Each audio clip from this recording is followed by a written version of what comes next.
Hi, and welcome to the first week of our reflections on the Advent season.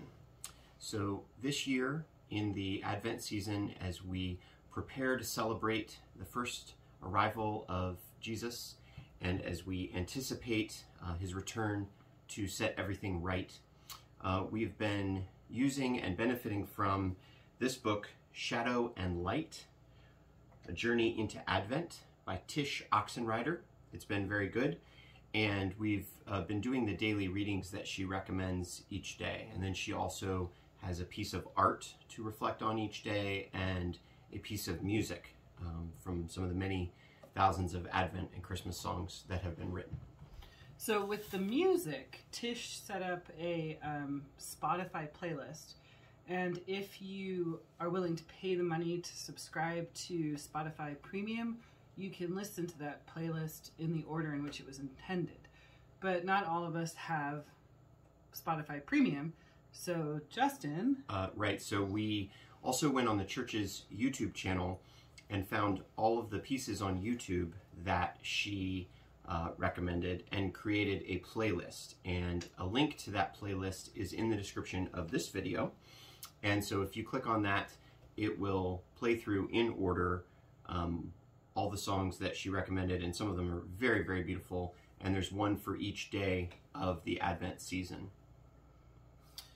So with the book itself, there are some really great things in here, and I appreciate not only like the reading that she does and the psalm for each day, but each day she has a question for us to reflect on. And these questions can be relatively simple, but some of them are pretty weighty and are good questions to carry around with you this entire Advent season, both for yourself and for the community.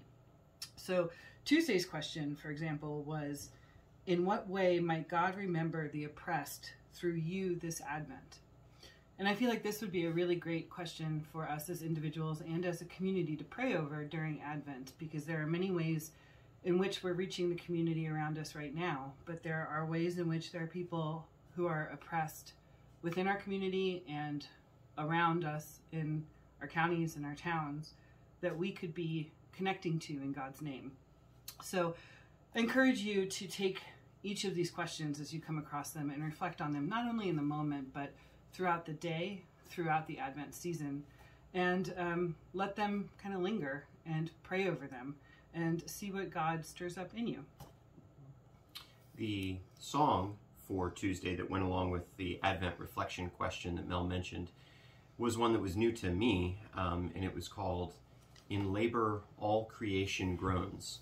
And it was written about 30 years ago, but the performance that Tish shared is a more recent recording of it. It's a beautiful, haunting song, using that phrase from the book of Romans where Paul talks about all of creation going through these pains that are like the pains of childbirth, waiting for something new and better to be born through what God is doing.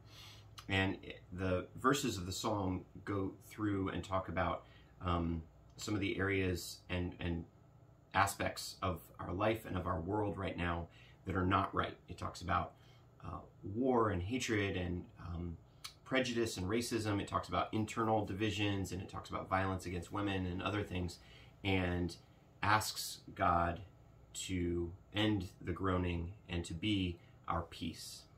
And I've had it ringing in my head since I listened to it, and really trying to make that my prayer as well for this Advent season. So whether you're using the book or using the list of scripture readings that we sent out, I hope that you're finding time in the middle of what can be a very busy and hurried season to reflect on what it means, what it's all about.